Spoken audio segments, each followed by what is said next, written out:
Bem, boa tarde a todos. Obrigado pela presença. Nós vamos dar início à defesa da dissertação de mestrado da Rúbia Vasconcelos Bodas. O trabalho foi orientado por mim e pelo Dr. Jorge Avendanha. Já queria agradecer a banca, né, que é constituída pela professora Ana Maria Percebon, do Departamento de Química da PUC-Rio, e o professor Luiz Fernando Azevedo, do Departamento de Engenharia Mecânica da PUC-Rio também. Então, Rúbia, você vai fazer a sua apresentação e será seguida de arguição pela banca. Boa sorte, Rúbia. Obrigada, Márcio. Obrigada a todos pela presença. Obrigada à banca por aceitar participarem da avaliação. Então, o meu trabalho é o estudo do processo de gelificação do silicato de sódio e o seu controle através do uso de microcápsulas. Então, o conteúdo da apresentação vai ser uma breve introdução, seguida da abordagem experimental. Depois eu vou mostrar os resultados experimentais obtidos e, por fim, as conclusões do trabalho. Então, na introdução, a gente tem falando um pouquinho sobre a recuperação de óleo. Inicialmente, a gente utiliza a produção primária, né, que é produzindo a partir de mecanismos naturais, ou seja, a partir da própria pressão do reservatório, né? E esse fator de recuperação, ele é baixo, ele gira em torno entre 5% e 15%, e ele vai diminuindo com o tempo. Posteriormente, são utilizados métodos de recuperação secundária, que é através principalmente da injeção de fluidos, que aumentam a pressão no reservatório, fazendo com que esse óleo seja recuperado mais facilmente. Porém, essa recuperação também diminui com o tempo e a gente tem alguns problemas que aparecem diminuindo a taxa de óleo recuperado. O primeiro problema é que, por conta da baixa viscosidade da água combinada com a alta viscosidade do óleo, a gente acaba ficando com uma alta razão de mobilidade, o que faz com que a gente tenha essa formação de fingers, né, que são essas características aqui no reservatório. Isso faz com que fique óleo residual, né, no reservatório e, além disso, a gente tem também as fraturas. O que são fraturas? Qualquer descontinuidade dentro de uma massa rochosa que desenvolve como uma resposta ao estresse. Então, a gente tem aqui nessa imagem ilustrando a fratura em vermelho dentro do reservatório. E qual o problema disso? Quando a gente tem uma fratura, se formam caminhos preferenciais para o fluido de recuperação. Então, o fluido começa a passar por essas fraturas e não varrem o óleo que está em outros locais do reservatório, deixando uma quantidade grande de óleo não varrido no reservatório, né? Então, esse é um problema que a gente tem dentro da recuperação de óleo. Então, qual a motivação? A gente já utiliza hoje na indústria polímeros gelificantes, que é justamente para bloquear esses caminhos preferenciais ou essas fraturas. A gente tem uma ilustração aqui, a gente bloqueia essa fratura com o gel ou com polímeros, e então o fluido de recuperação ele passa a percorrer lugares não varridos dentro do reservatório, né? E aí a gente consegue extrair mais óleo que tinha ficado para trás. Então, com isso, a gente aumenta essa recuperação de óleo. Um dos polímeros gelificantes que a gente tem é o gel de silicato de sódio, que ele é formado a partir da solução de silicato de sódio, principalmente com ácido, no nosso caso foi o ácido clorídrico, e ele é usado para bloquear fraturas e regiões de alta permeabilidade. Segundo a bibliografia, a gente consegue aí uma redução da produção de água ou do fluido de recuperação entre 75% a 90%, que é bastante. A gente tem até aqui uma foto dele, essa foto é até lá do laboratório. A gente percebe o quão rígido que ele fica, né? Ele fica bem durinho, bem firme. E o principal gatilho para a gente gelificar a solução de silicato de sódio é a redução no pH. Então, a gente tem até documentado na bibliografia que conforme a gente vai reduzindo o pH para diferentes concentrações de silicato de sódio, a gente tem uma diminuição nesse tempo de gelificação. Tá? Quais são as vantagens do gel de silicato? Ele tem uma boa estabilidade química, ele é fácil de quebrar em caso de mau posicionamento, então a gente consegue fragmentar ele de uma maneira até tranquila, e ele é considerado um produto químico ambientalmente verde.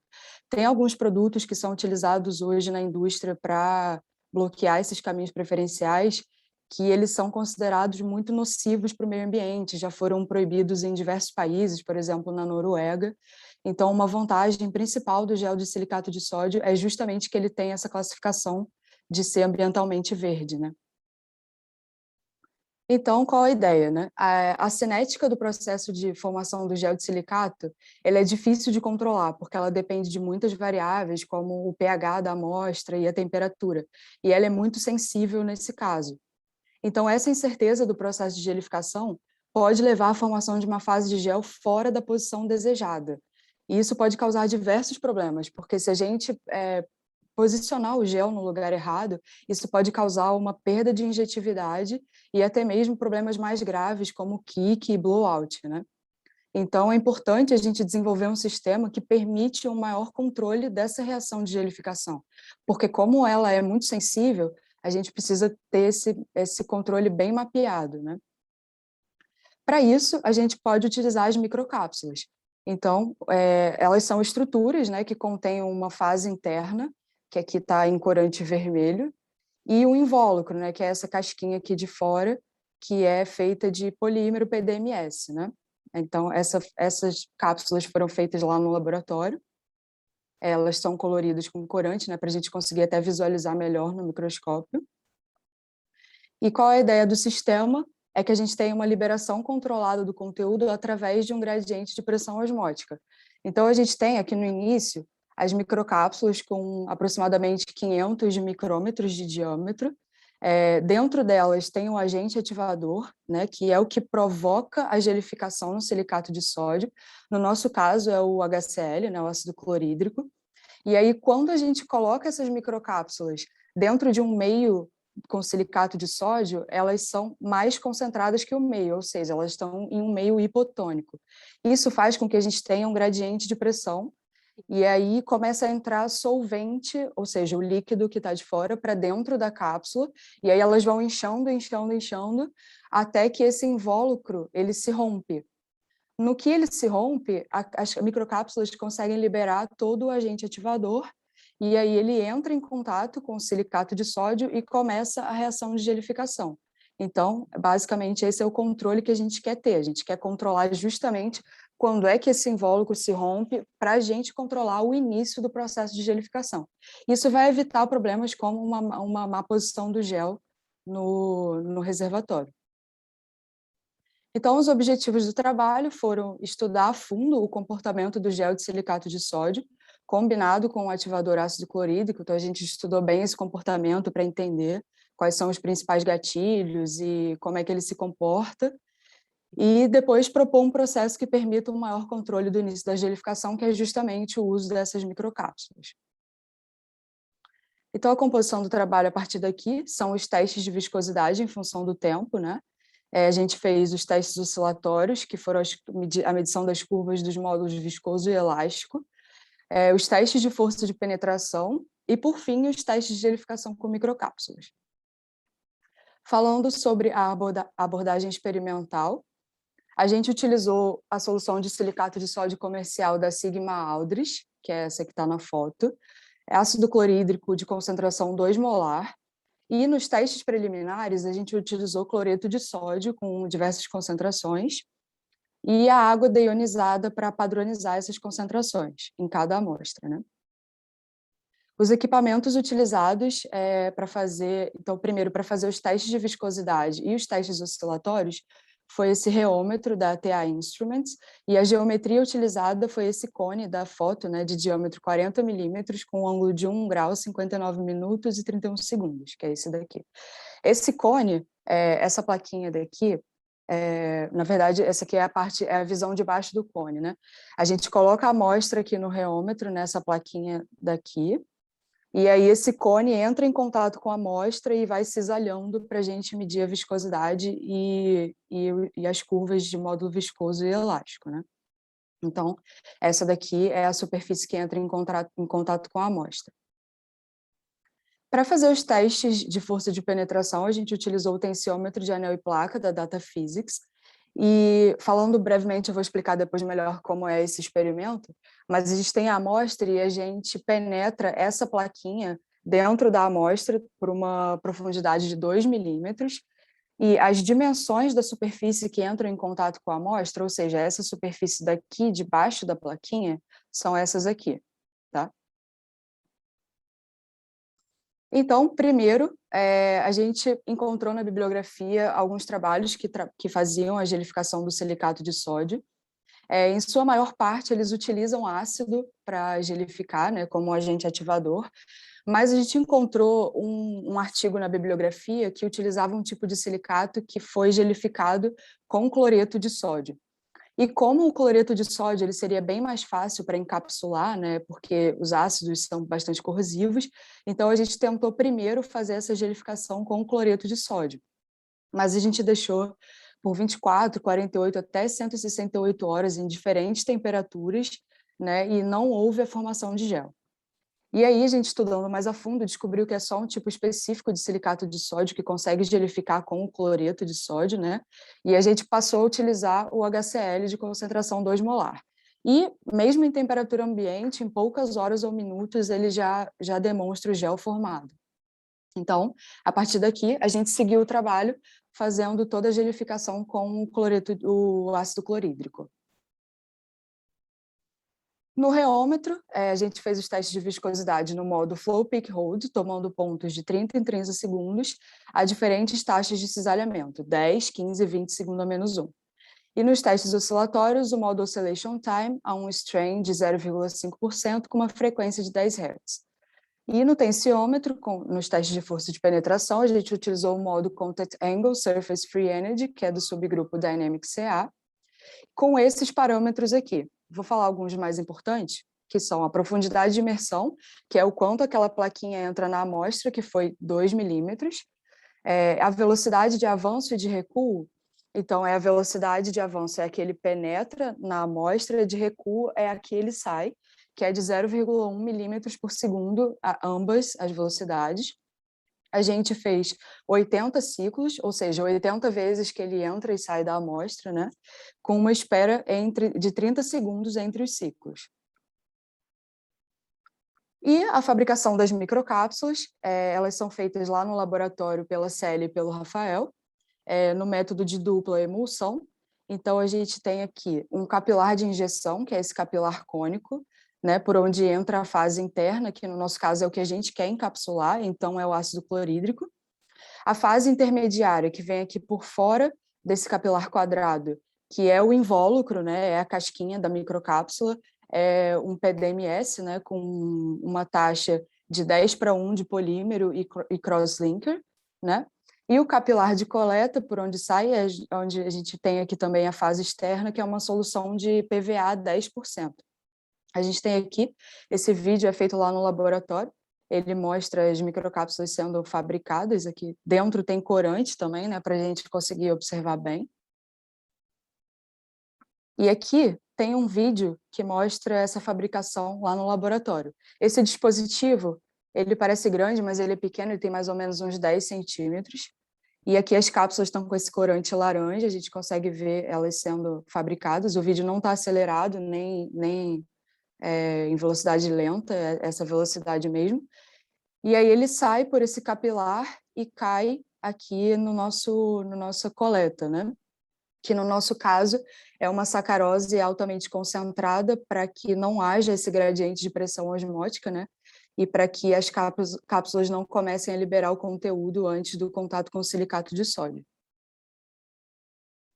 Então, apresentando agora os resultados experimentais, primeiramente os testes de viscosidade em função do tempo. Aqui nessa tabela a gente tem as concentrações totais das amostras e as medidas de pH. Então, antes da adição do ácido clorídrico, a gente tem essas concentrações aqui de silicato de sódio, né? Com esse pH aqui de quase 12, né? Entre 11,4 e 11,92, né? Depois da adição de HCl, a gente fica com esses pHs aqui. A gente consegue perceber que quanto menor a concentração de silicato de sódio, menor é o pH também. E essas concentrações de pH, de ácido clorídrico, a gente determinou fazendo testes empíricos assim no laboratório mesmo.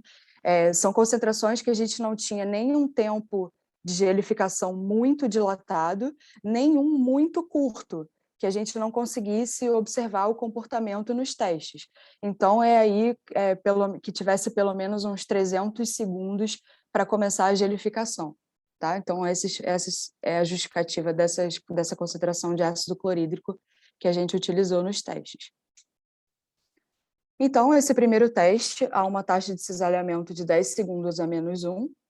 A gente tem aqui, para as 4 concentrações de silicato testadas, a gente consegue perceber que elas têm um comportamento parecido entre elas, né? Que a gente tem, primeiro, uma viscosidade bem baixa, né? Aqui próxima a 0,001.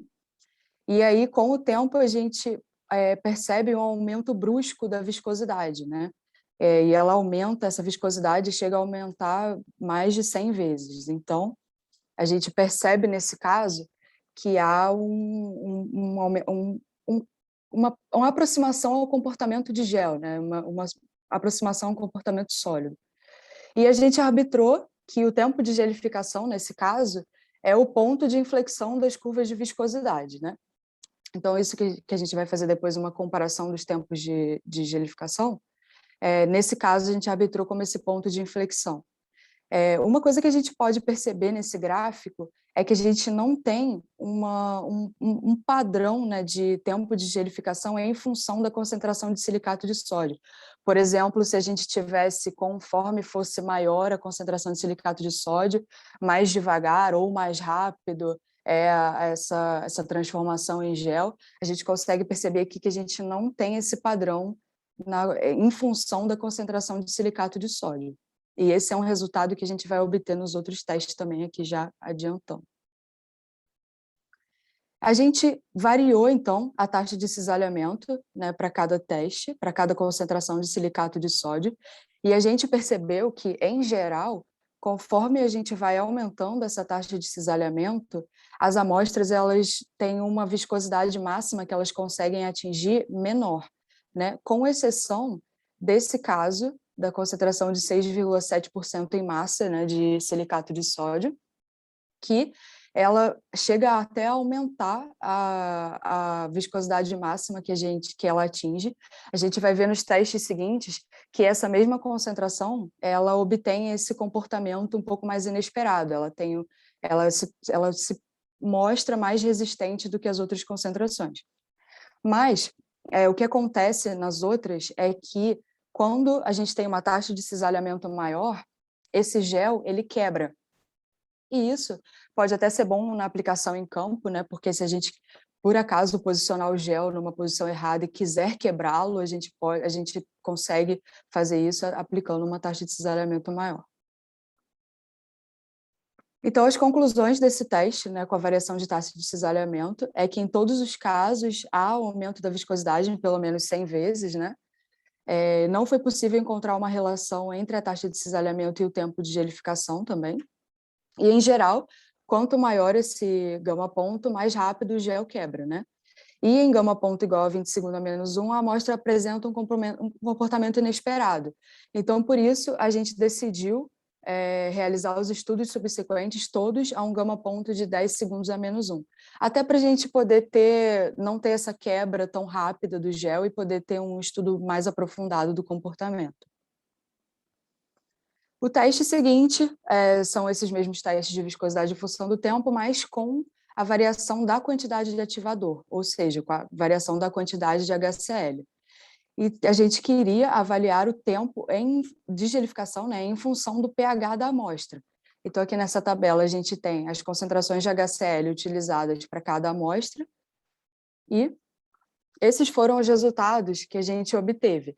A gente consegue perceber que tem um comportamento bastante semelhante para as 4 amostras de silicato de sódio, em que, conforme a gente aumenta a concentração de HCl, mais rápido esse tempo de gelificação ele ocorre, né? Então, é menor esse tempo de gelificação. E outra coisa que a gente percebe é que, para as concentrações quanto maior a concentração de silicato de sódio, a concentração de HCl que a gente precisa também para atingir esses tempos menores de gelificação são maiores, né? Então, a gente precisa de mais HCl para gelificar essas concentrações mais altas de silicato de sódio. tá? E aí, esse comportamento, a gente teve uma repetibilidade boa, né? A gente percebe que quando a gente chega nessas concentrações mais altas, ele leva até poucos segundos, 30, 10 segundos, às vezes, para gelificar. E a gente tem aqui os gráficos da variação da quantidade de ativador, né, do tempo de gelificação em função da concentração de ativador. Né? Mais uma vez, eu relembro que a gente determinou o tempo de gelificação como ponto de inflexão na curva de viscosidade. E aqui a gente consegue perceber o quão sensível é essa amostra a uma mudança no pH. Então, a gente tem aqui variações pequenas do pH, ele já passa de um tempo de 3.000 segundos de gelificação para 500 segundos. Então, isso exemplifica o que eu falei lá no início, que é difícil controlar esse processo de gelificação, justamente por conta dessa sensibilidade e desse controle que a gente precisa ter para determinar bem esse tempo de gelificação, né? Em geral, o comportamento que eu já havia falado, que conforme a gente vai aumentando a concentração de HCl, esse tempo ele diminui, e esse foi um comportamento repetitivo que a gente encontrou em todas as amostras. E a gente, lá na introdução, eu coloquei esse gráfico, né, do tempo de gelificação em função do pH feito pelo Hamuda, né, na bibliografia. A gente encontrou um resultado bem parecido. Então, aqui as isolinhas para cada pH, a gente tem essa diminuição no tempo de gelificação, né? E para cada concentração de silicato de sódio, esse pH ele é maior, né? Então, a gente precisa apesar de precisar de uma concentração maior de HCl para gelificar, esse pH ele ainda é maior do que no caso que a gente tem uma concentração de silicato menor. Então, as conclusões desse teste, com a variação da quantidade de ativador, é que o pH é um gatilho importantíssimo para a formação de gel, e quanto menor a concentração de silicato de sódio, mais reduzido precisa ser esse pH para gelificar, conforme eu falei. E, para uma caracterização mais precisa, a gente decidiu pela realização dos testes oscilatórios, porque os testes de viscosidade, eles são um pouco simples, e aqui, na verdade, a gente está medindo o comportamento viscoso do material, a gente não está deixando nem ele se transformar tanto em gel, porque ele está cisalhando. Então, para a gente ter essa transformação completa, né, essa caracterização completa, a gente decidiu fazer os testes oscilatórios. Então, nos testes oscilatórios foram medidos os módulos elástico, que é o G', né, e o viscoso, que é o G2', das amostras de silicato de sódio com HCl. A gente fez com aquela concentração mínima de HCl utilizada nos experimentos. Por quê? Porque o processo de gelificação ocorre mais lentamente. Então, a gente consegue captar melhor a transformação, né? Captar de maneira mais completa essa transformação. Eu coloquei essas concentrações na tabelinha lá naquele slide anterior, mas é a concentração mínima para cada concentração de silicato de sódio. Então, primeiro é feita a varredura na deformação, né, no strain, a uma frequência constante, para a gente encontrar a zona linear dos módulos elástico e viscoso. E com isso, uma vez que a gente encontra essa zona linear, a gente fixa o strain, né, a deformação, e a varredura é feita em frequência para a gente encontrar os módulos elástico e viscoso. Então, o módulo elástico, que é o G', ele representa o comportamento sólido do material, né? E o módulo viscoso é o G2', que representa o comportamento líquido do material. Então, primeiro, a gente tem o G2', que é o módulo viscoso maior do que o G', porque a amostra ainda está líquida, né? Então, ela ainda possui esse comportamento líquido. No ponto de transição, que é quando a gente tem o G2' igual ao G', a gente considera que é o tempo que a amostra começa a gelificar. Então, é quando a gente tem aí os módulos elástico e viscoso se igualando. E depois, quando o módulo elástico é maior que o viscoso, significa que a amostra exibe um comportamento de um gel, né, e eventualmente até de um sólido. Então, ela está ficando mais firme. Então, esses foram os resultados que a gente obteve nos testes. A gente percebe que todas as amostras apresentam um módulo elástico superando o viscoso, que indica essa formação de gel, ou seja, indica que a gente tem aí um comportamento sólido do material em todas as amostras. E a gente arbitrou esse ponto onde os módulos elástico e viscoso se cruzam como ponto de gel, né, para determinar esse tempo de gelificação. Então, fazendo uma comparação entre os testes oscilatórios e os testes de viscosidade para cada concentração, a gente percebe que os tempos até demonstram certa proximidade, mas não são os mesmos. A concentração que apresenta uma diferença maior é essa daqui, né, de 4,6% em massa de silicato de sódio. Então, com isso, para ampliar a avaliação desse sistema, a gente decidiu fazer um teste até inovador, que é um teste de força de penetração para caracterizar melhor essa gelificação. Então, no que está caracterizado esse teste, né? Como eu falei, a gente tem aqui a amostra e aquela placa que eu mostrei a foto, ela penetra na amostra, tá? E aí ela penetra e depois ela sai. Então, cada ciclo do experimento, ele é formado por um movimento de avanço e um de recuo, e é medida a força em cada posição de entrada e saída na amostra de silicato de sódio com ácido clorídrico. E, assim, os percursos formados, eles resultam em uma área para cada ciclo, eu vou mostrar no próximo slide. E para calcular a área, a gente utilizou o método dos trapézios, né? E o que significa que, quando a área é máxima, a força de penetração ela é máxima também, ou seja, a amostra se tornou gel. Então, a gente tem aqui uma exemplificação que eu utilizei a concentração de silicato de sódio de 7,7% em massa. A gente tem aqui primeiro o ciclo 2, né, que a gente percebe que essa força medida é muito baixa e essa área é mínima, porque a amostra ainda é líquida, né, então a força de penetração ela é praticamente só a força de resistência do líquido, né? Conforme vai ocorrendo essa transformação em gel, essa força começa a aumentar. Então, a gente tem aqui o ciclo 33 para essa concentração, que a gente consegue perceber bem aqui a diferença no percurso entre o avanço e o recuo, que já formam uma área.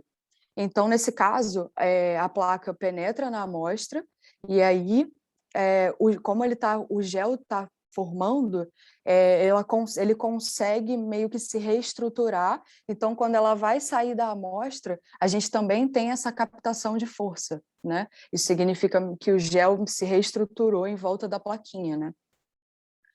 E, por fim, quando a gente já está no final do experimento, que é quando a gente tem a completa transformação em gel, a placa ela forma um vão na amostra. E aí, porque esse gel ele fica muito firme, então quando a amostra entra, ela forma esse vão, e aí a plaquinha começa a andar nesse vão. Então a força volta a ser mínima, né? Assim como a área. Então a gente tem aqui essa detecção dessa área mínima, porque a placa está andando lá no vão formado no gel. Os resultados que a gente obteve, né, nos gráficos da área, em função dos ciclos aí para cada concentração. A gente fez 3 testes para cada concentração de silicato de sódio, e a gente percebe que todas as amostras apresentam o mesmo comportamento em que a área aumenta até um máximo e depois volta a diminuir, que é justamente pelo que eu falei, que a gente tem essa formação do gel, e aí, enquanto ele está se formando, ele consegue se reestruturar em forma da placa, e aí essa placa ela precisa fazer uma força para entrar e sair. E depois, no final, quando a gente já tem a formação do vão, né, aí essa área volta a ser mínima em todos os casos. Então, a gente conseguiu aí uma boa repetibilidade dos resultados. Então, para ilustrar os estágios da gelificação do silicato de sódio, né, nessas fases, a gente tem no início uma amostra ainda líquida, que seria lá o equivalente ao ciclo 2, ou algum ciclo inicial do experimento. Depois, a amostra ela começa essa transformação em gel, a gente consegue perceber aqui pela imagem que ela já apresenta um comportamento mais viscoso, né, mais resistente. E depois, aqui já é a amostra após a completa transformação em gel, que a gente percebe que ela fica bem rígida, ela já não escoa, né, quando a gente vira o vial. Então, esses são os estágios que a gente tem. Esse aqui já seria o final, onde a placa já forma aqui um vão e o gel não se reconstrói.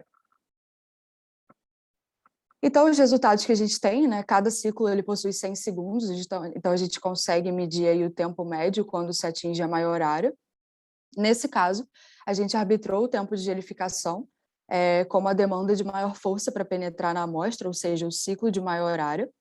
E a gente consegue perceber que para cada concentração de silicato individualmente, né, a gente tem aqui uma proximidade entre os resultados de quando o ciclo atinge essa maior área.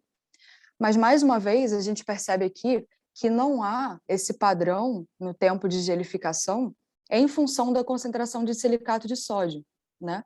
A gente vê que esse tempo varia, ele não tem aí um crescimento uniforme ou um decrescimento uniforme com a concentração de silicato de sódio, né? Conforme a gente já tinha obtido nos testes anteriores. E, analisando a força de penetração máxima, a gente percebe que ela ocorre justamente naquela concentração de silicato de 6,7% em massa, que, conforme eu mostrei nos testes de força de viscosidade, no que a gente variou a taxa de cisalhamento, ela atingia aquele valor máximo de viscosidade mesmo a uma taxa de cisalhamento alta. Então, aqui a gente tem esse resultado corroborando até com aquele teste que a gente fez anteriormente, né? Mas também a gente percebe que para cada concentração individualmente, a gente tem uma proximidade nos valores das forças de penetração máxima atingidas para cada uma.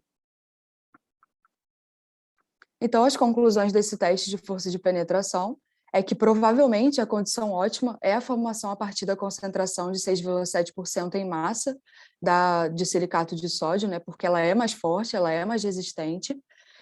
O conhecimento dessas forças ele pode ser importante na aplicação do gel em campo, tanto visando o objetivo de conseguir quebrá-lo, que é no caso da gente posicionar ele no local incorreto, né, quanto de mantê-lo no local desejado. Então, se a gente quer manter ele no local que a gente posicionou, é importante saber o conhecimento dessa força para a gente aplicar sempre uma força menor, né?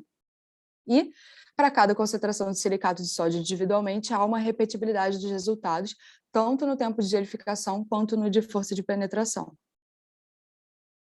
E, por fim, a gente fez a gelificação utilizando as microcápsulas, né?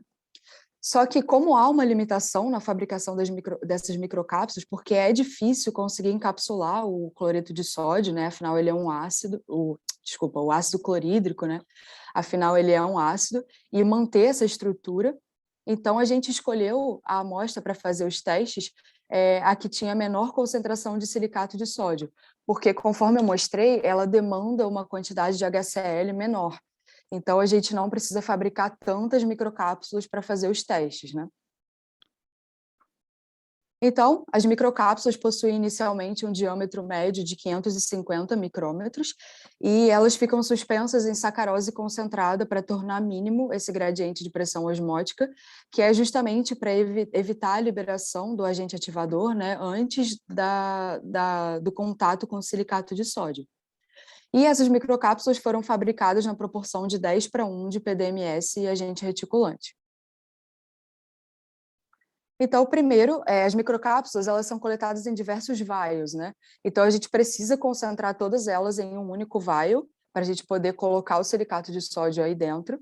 Então, para isso, a gente utiliza uma bomba de seringa, que está aqui na imagem, e aí tem aqui um capilarzinho, que é por onde a gente puxa essa sacarose, né, até a gente tirar o máximo que a gente puder. Aqui tem uma foto já com as microcápsulas concentradas. A gente tem um resíduo de sacarose, mas a gente deixou ele no mínimo possível. E o primeiro teste com as microcápsulas foi o teste de força de penetração, o mesmo que a gente havia feito anteriormente, né, com a adição direta de HCl, mas a uma rotação constante de 180 RPM. Desculpa. Por que a gente aplicou essa rotação? Porque a gente queria tentar fazer com que as microcápsulas, conforme elas fossem liberando o agente ativador, esse agente ativador ele misturasse uniformemente na amostra, né? Só que mesmo com essa rotação, as cápsulas, conforme a gente pode ver aqui na imagem, elas ficam suspensas na parte superior. E a gente não pode aplicar uma rotação muito alta, porque isso impede a formação do gel. A gente fez alguns testes tentando aplicar a rotação alta e vendo se o gel era formado, e ele não consegue, ele fica quebrando o gel. Então,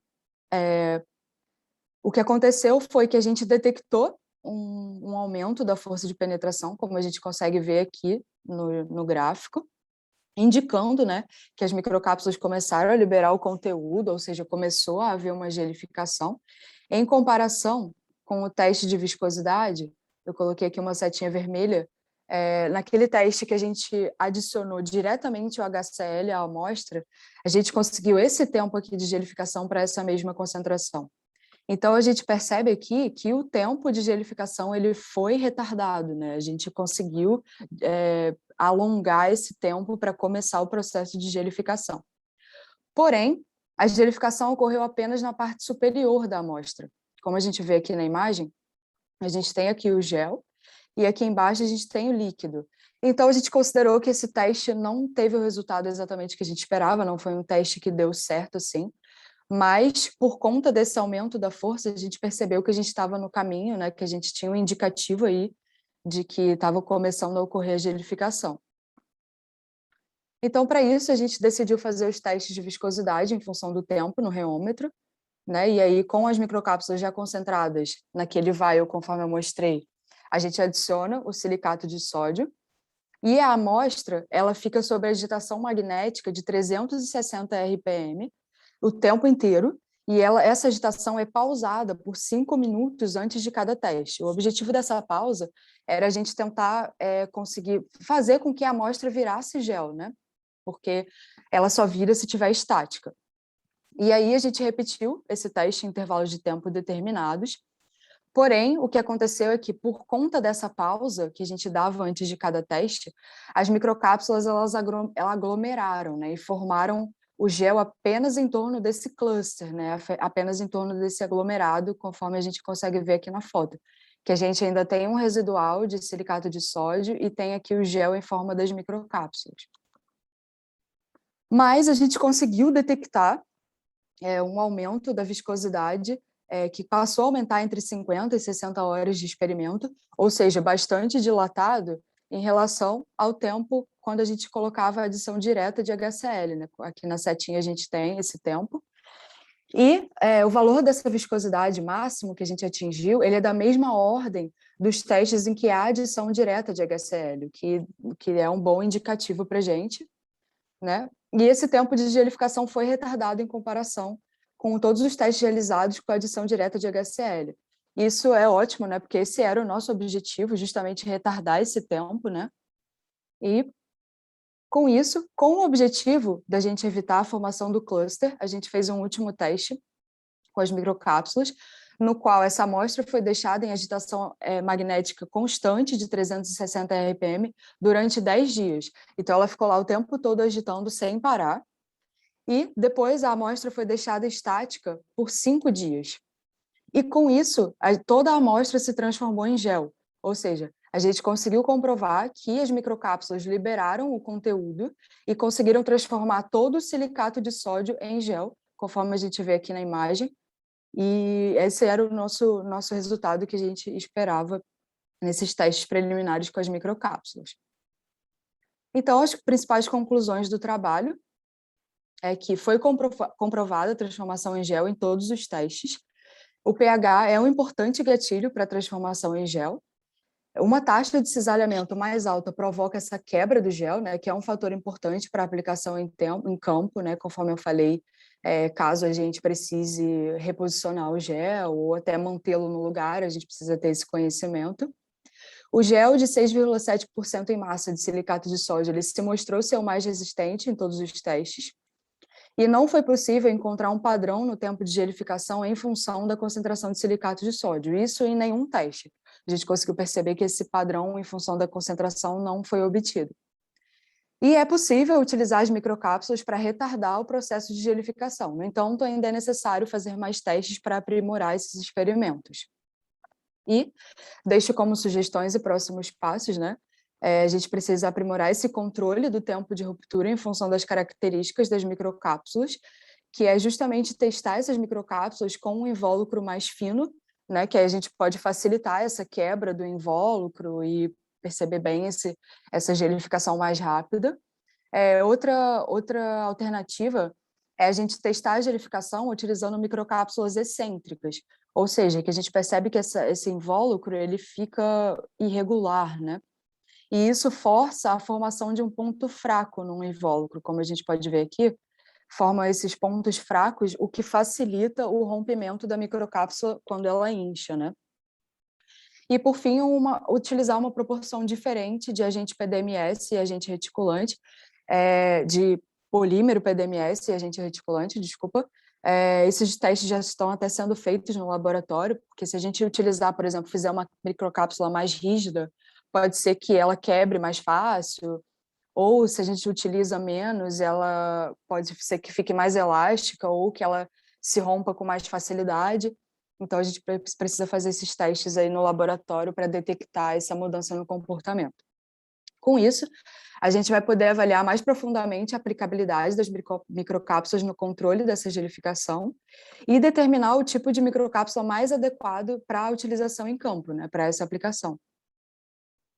Então, gostaria de agradecer aí, principalmente meus orientadores, o Márcio e o Jorge, né? Agradecer bastante a Shell e ao CNPq pelo incentivo, a PUC, todos os meus colegas do laboratório, do LMMP, foram muito solícitos sempre. Então, deixar aqui registrado. E é isso, muito obrigada também aos professores da banca. E estou aberta a dúvidas. Obrigado, Rúbia, pela apresentação. Vou passar a fase de arguição, convidando primeiro a professora Ana para fazer seus comentários e considerações e já agradecendo a participação dela nessa banca. Então, Ana, está com a palavra. Obrigada, eu que agradeço aí pelo convite. Eu acho que é a primeira vez que eu estou participando de banca no Departamento de Engenharia Mecânica. O Márcio já participou bastante lá na Química, né, Márcio? Mas seja a primeira de muitas. Ah, espero que sim. Então agradeço aí pela participação. Assim, eu achei que é um trabalho, gostei de ler, gostei de estar participando aqui da banca, porque vi que é um trabalho que envolve muita química também, né? É muito legal a gente ver trabalhos assim com bastante interdisciplinaridade, né? Então tem bastante assunto da engenharia, tem bastante. Eu até fui olhar lá no seu na parte que mostra a sua formação, falei, será que ela fez engenharia química ou química na graduação? Mas eu vi que você fez engenharia mecânica Engenharia mesmo, né, na mecânica. FRJ, Foi. mas enfrentou aí o desafio de trabalhar bastante com a química. Então, eu acho que assim, a minha principal contribuição aqui no seu trabalho vai ser em determinados conceitos, em determinadas questões mais relacionadas à química, que acho que tem tudo a ver com esse seu desafio. Uhum. Claro. E mais alguns outros pontos, enfim, mas desde já eu parabenizo o trabalho de vocês, que tem uma relevância prática, que tem também como eu já mencionei, nessa interdisciplinaridade e que foi bem descrito em um bom texto, você fez uma boa apresentação, então já Obrigada. começo adiantando que a qualidade do material está muito boa. Eu queria, antes também de começar a falar, né, mais ponto a ponto, assim, perguntar como que foi, né? Não sei quando exatamente que você começou o mestrado, porque aí veio pandemia e tudo mais. Queria saber um pouco de como que foram aí os seus prazos, como que tudo isso afetou o seu trabalho também, porque a gente sabe que nessa época isso é importante de ser levado em conta, exatamente. né? Eu comecei o mestrado primeiro fazendo as matérias, né, em 2019, e aí fica aquele 1 ano fazendo as matérias e tudo mais. Foi no início ou no meio de No início, 2019? No início, em março, tá. né? Uhum. E aí eu comecei mesmo a parte prática no laboratório em janeiro de 2020, logo antes de começar a pandemia, e como meu trabalho é Ou muito seja, experimental, a gente ficou aí com um gap quando o laboratório e a PUC precisaram fechar e por quase 6 meses, né? E se eu a gente retornei pudesse prever, né, que isso fosse Exatamente. acontecer, teria adiantado, teria invertido, né, Pois é, adiantado todos os experimentos. exatamente. E aí eu tive que pausar logo no início dos Uhum. experimentos e retornei mais depois do segundo semestre, assim, de 2020. E aí eu tive até que pedir uma prorrogação, né, por mais um período, por conta desse fechamento mesmo do laboratório por 6 meses. Sim. Foi E um período só, então, de prorrogação, você conseguiu foi, finalizar. foi. Tá. É uma questão que está afetando todos os alunos, não tem É, jeito, principalmente os que estavam no começo, né? ainda Agora acho que mais uma tese bastante experimental, né, que precisa da experimentação em campo, em laboratório, né? é, não, tá ok, era mais para saber mesmo como que foi. É uma sugestão que eu também, na verdade, não é uma sugestão, não, uma sugestão para você pensar, eu não tenho uma resposta, na verdade, mas no seu título, a primeiro momento que eu olhei, agora eu olho e para mim está muito óbvio, mas no primeiro momento que eu li, que eu ainda não sabia bem do que se tratava, essa Uhum. parte, o seu controle fica aquela coisa, mas o controle de quem? Da Ah, ficou gelificação ambíguo. ou do silicato de sódio. Agora é óbvio que é da gelificação do silicato de sódio, mas como eu não sabia ainda qual que era o objetivo, às vezes ficava pensando, será que a gelificação para contra... Ficou meio esquisito, assim, mas eu também não sei se dá para melhorar muito, enfim, só para você pensar, tá? Ali que Tá bom. no primeiro momento, para mim, não ficou claro. Agora, parece que... E acho que para você também, obviamente, você entende muito claro, mas a pessoa que pega na primeira vez talvez não fique Não, faz todo sentido. muito Uhum. claro. Eu vou também depois deixar com você, eu fiz várias anotaçõezinhas assim, de coisas que não são relevantes da gente tratar aqui, Uhum. tá? Mas aí depois você olha com calma. Deixa eu passar aqui. Por exemplo, assim, você vai ver que em alguns momentos das figuras, porque isso é Uhum. até uma coisa de formato, e eu não sei, tem as regras às vezes de cada programa e tudo mais, mas você coloca fonte e aí você coloca assim entre colchetes, né, só o número da referência, o adaptado Ah, e o sim. número da referência, né? Por exemplo, na figura 3. Em alguns lugares é importante que quando é assim você escreva o nome da Não. referência adaptada. Não sei se é o caso, mas só chamando a atenção. Então você vai ver que todos esses lugares eu grifei para você verificar depois. Se não tiver problema, você Tá mantém ótimo. assim. Outra coisa também que eu vi que em alguns momentos você usa a palavra gelante, outras vezes gelificante. Eu recomendaria que você uniformizasse. Não sei se Tá existe certo. um mais correto. Eu prefiro gelificante porque está falando do processo de gelificação. É. Mas se for correto, mas enfim, acho que você padroniza porque para quem não é da área, às vezes pode falar, mas será que Uhum. ela está falando exatamente da mesma coisa? E é a mesma coisa, né? Então É usa a que mesma na palavra. bibliografia em inglês eles usam É gelation. gelation, né? É, Aí aí fica. fica. Mas Sim, tá, tem imaginei que razão. fosse por isso, mas É, você pode depois tá certo. padronizar. Aqui quando você fala, para mim, eu não conhecia, né, essa parte ali desses fenômenos ali, o kick e o blowout, e para mim ficou um pouco confuso se um é a consequência do outro ou se são coisas totalmente independentes. Não, a explicação para mim não ficou muito clara do que é. Depois, o blowout, na verdade, ficou. Mas o É, kick, que eu não sei se ele é o que vem antes ou se é uma coisa totalmente o diferente. kick geralmente ele é antecessor, assim, né? Ele é um aumento de pressão, né? Porque Uhum. às vezes tem um bloqueio justamente, e o blowout é mesmo o acidente, é quando a gente tem um aumento de pressão tão grande que acontece esse acidente.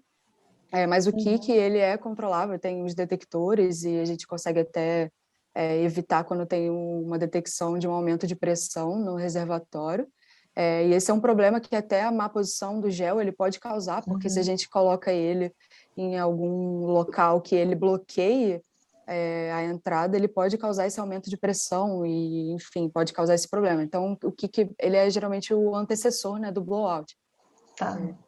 Não, então acho que até que tá claro. É que eu que fiquei meio na dúvida se era isso mesmo. Aí Aham. até eu tinha anotado para depois olhar e acabei não indo ver com certeza, mas acho que até que tá ok. É, uma coisa também que eu fiquei na dúvida, não sei se isso é regra de formato, porque, por exemplo, lá na química precisa ter uma seção só com os objetivos.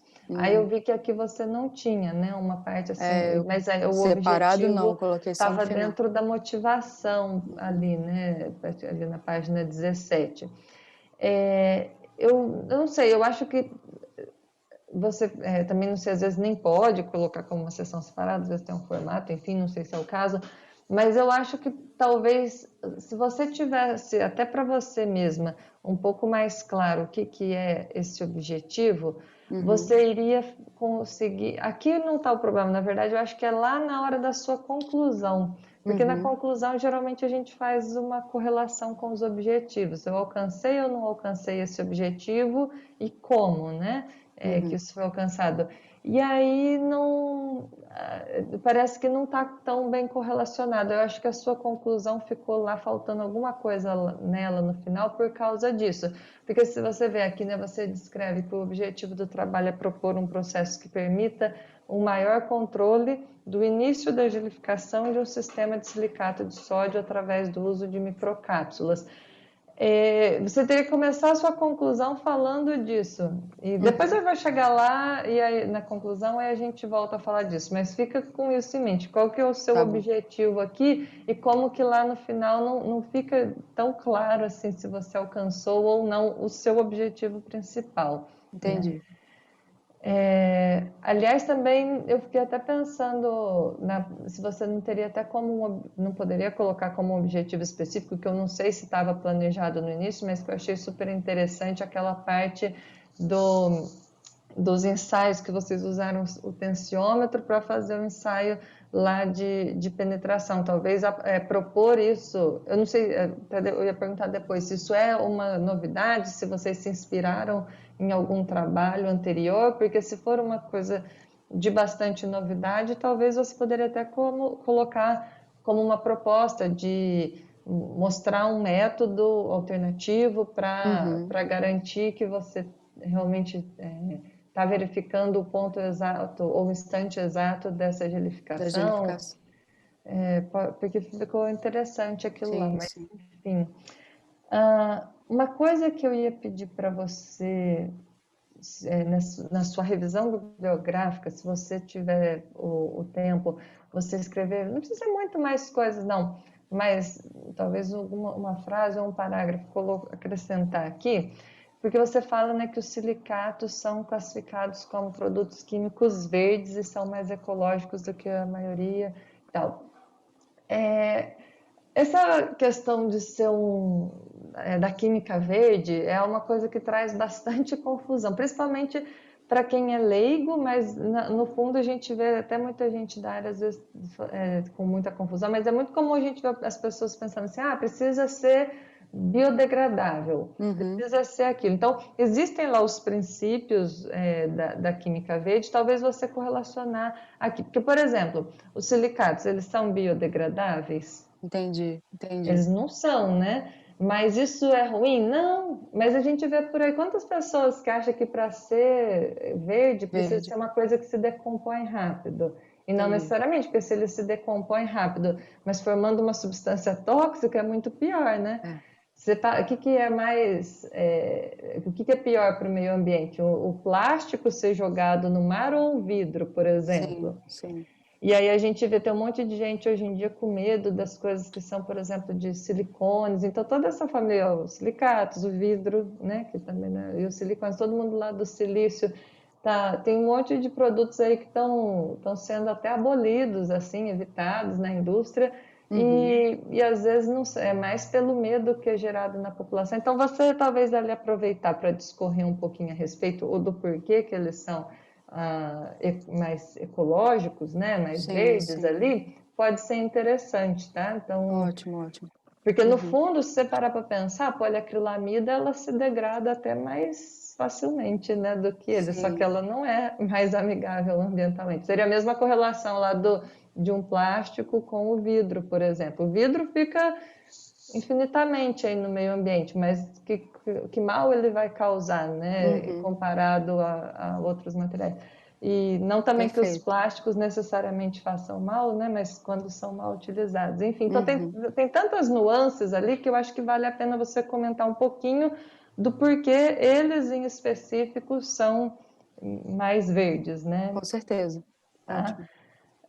Eu acho que isso vai valorizar aí o seu trabalho. Isso daqui depois você vai ver. Tá. Deixa eu ver aqui. Não tem um que eu rabisquei aqui bastante, mas eu acho que é. Ah, tá. Aí como química, eu senti um pouco de falta aqui na página 21, Na de página 21? você... É, é que eu tô com o texto aqui O aberto, texto, tá. e aí eu tô acompanhando mais pelo texto. Até, na Uhum. verdade, eu nem tô olhando ali, se você quiser, não sei se ainda estava compartilhando a apresentação, se você quiser... Ah, agora você abriu o texto, eu tô Abri vendo. aqui. É que eu Uhum. tô olhando aqui para o meu, nem estava vendo, mas é exatamente aí nessa página, né? Uhum.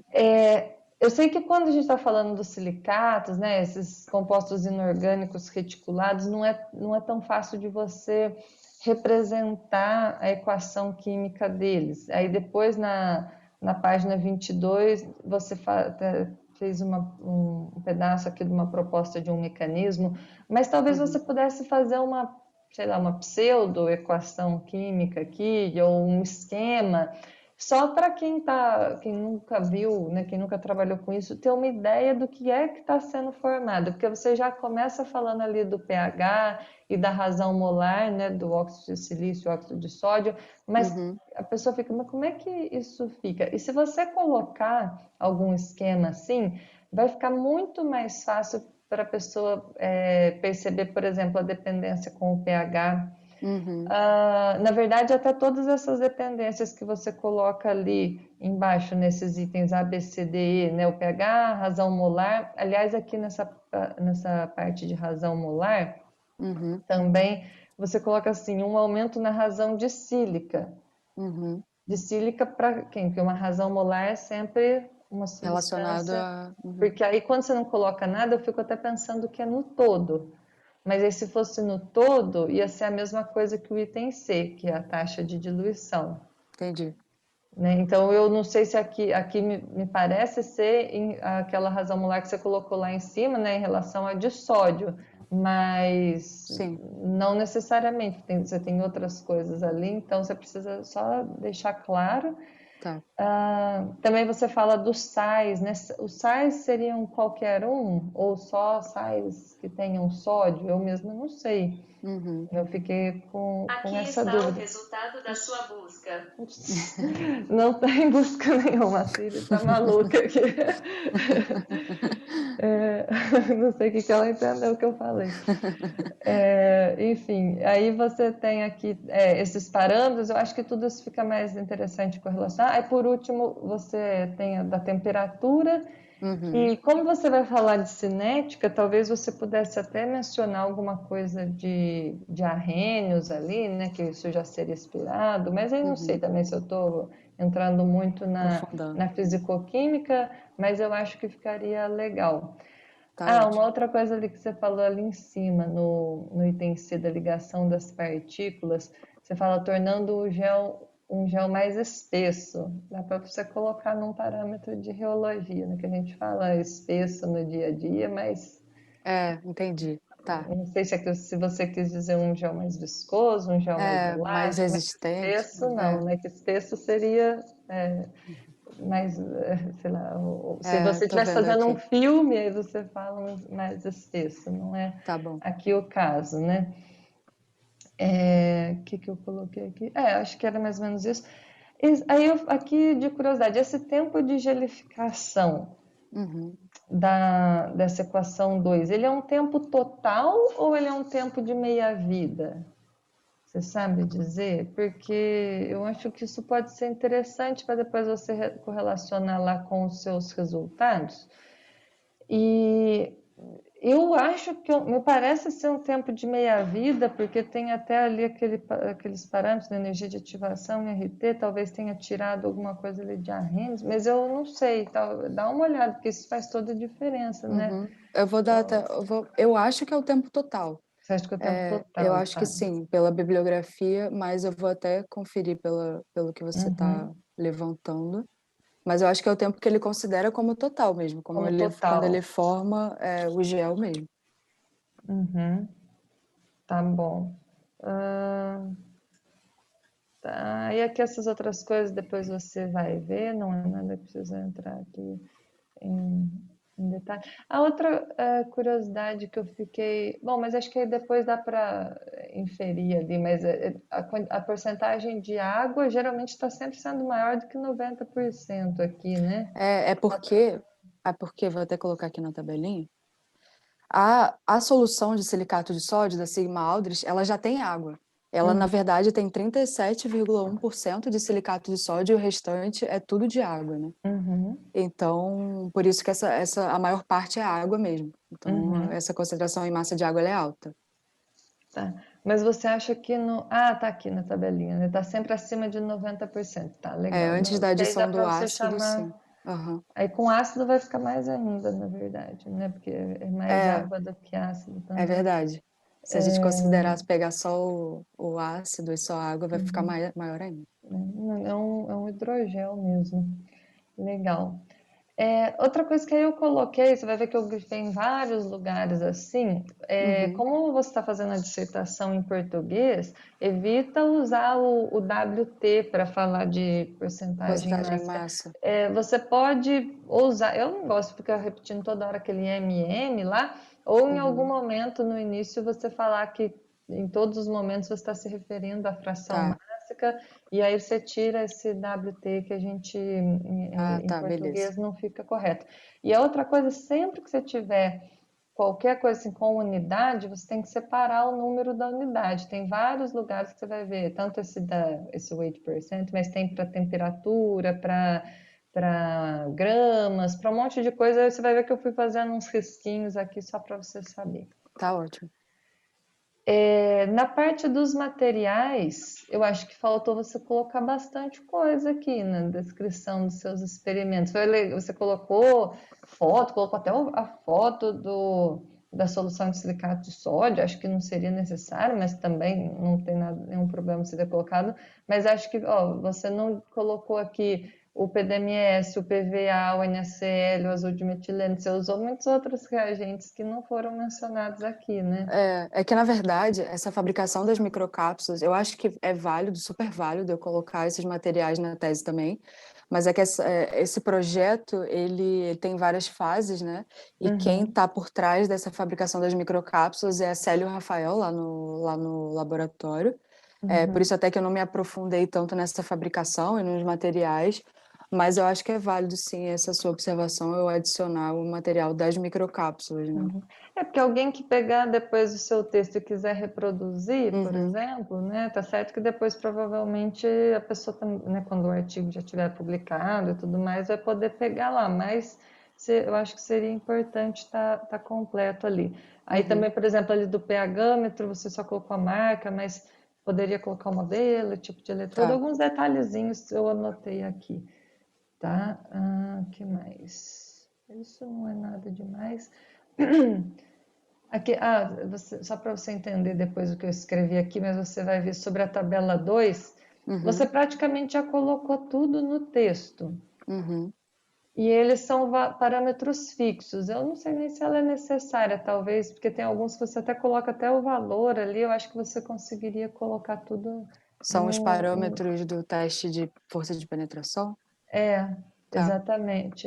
Eu acho Mas que não para sei se facilitar a visualização. precisava. Ah, mas enfim, isso. Aí, agora, uma outra coisa também, quando você fala do ácido clorídrico 2 molar, você não, é bem pouco preciso, assim, essa concentração, a ponto de você, porque tá 2, não tem nenhum 2,0 ali, tem muita variação, assim, na concentração? Bom, acho que nessa escala de 0, deve ter alguma variação, porque a gente faz lá no laboratório com os equipamentos, mas a gente fez com os beckers de medição e tudo mais, então é possível até que tenha uma certa variação, mas não acho que não tão grande, deve ser acima da forma de, talvez da ordem de 0,01 por aí. Então, aí você pode colocar mais um algarismo significativo aqui, né? Para quem for reproduzir, né? Então, fica tipo 2,0, porque sempre o último algarismo é aquele onde está o erro. Sim, Então, porque senão fica parecendo assim que se eu usar 1 molar ou 3 molar não vai vai fazer dar, tá. diferença, né? Que é o que está ali com erro. Então, Isso daí, tô te dando assim, sugestões só para Não, claro. pensando na pessoa que vai depois tentar usar o seu método aqui. Uhum. E uma coisa que, isso é besteirinha mesmo, mas que até na minha área nem é tanto, mas algumas áreas da química eles estão pedindo para evitar usar o molar, esse M maiúsculo, e colocar tá. o mol, letra menos um, só que é ruim de a gente ficar digitando, né? Mas às vezes agora que você já fez, depois você dá um Ctrl L e um substituir, substitui. substitui Tá tudo. bom, Mas não é nada demais, não. tá. Aí tem também aqui umas coisas da unidade, isso aí você vai ver depois. Vamos mais para a parte de discussão mesmo aqui. Uhum. Você fala, né? Aliás, assim, eu acho que na sua apresentação você explicou melhor do que no texto. Uhum. Várias coisas assim ficou. Não que não esteja no texto. Acho que tudo que você falou está no texto, está bem claro. Mas eu acho que na apresentação você conseguiu ser mais didática, você conseguiu deixar mais claro o que é mais importante, porque tem várias coisas que são importantes, mas que não estão tão bem destacadas no seu texto. Eu acho que agora que você, porque geralmente assim que acaba de escrever a gente não consegue ver, enxergar esse tipo de coisa, né? Mas agora Uhum. você deu uma distanciada do texto, ficou mais focado na Na apresentação. apresentação. Acho que a hora que você for fazer as correções, você talvez enxergue melhor isso. Então, aqui, por exemplo, já lá na página 40, você coloca, né, que a amostra de silicato de sódio menos concentrada é mais sensível à adição de HCl, necessitando de quantidade menor de ácido. Por que você acha que isso pode estar acontecendo? Bom, eu acho que por conta da menor concentração de silicato, né? Porque o silicato ele torna o meio básico, né? Isso. É Então, por só conta isso. disso, Tipo, por conta aqui eu disso usei ele peguei aqui um exemplo, mas tem várias coisas que você poderia poderia ter colocar um mencionado. porquê aqui, porque tá parecendo assim só uma constatação e Entendi. não uma discussão. E aí, como você fez na apresentação esse formato das conclusões, sabe, que a cada ponto, achei que ficou super legal, mas aqui no texto esse tipo de coisa não ficou chamada atenção. Não Então você ficou pode claro. Tá tentar bom. trazer isso que na apresentação ficou muito bom. A gente vê ali de cada parte qual que foi a mensagem mais importante que você tirou. Tá Tá? ótimo. Não, não é que não esteja, está escrito, Mas não mas está em destaque. não tá em destaque, não está parecendo que aquilo é o mais importante. A pessoa, o leitor não fica assim já de cara sabendo que é aquilo que é a novidade do seu trabalho. Entendi. Por falar nisso, eu não sei se eu pulei aqui em algum lugar, eu ia falar uma outra coisa, eu não sei se eu anotei aqui, mas eu lembrei agora, lá na sua revisão bibliográfica, Uhum.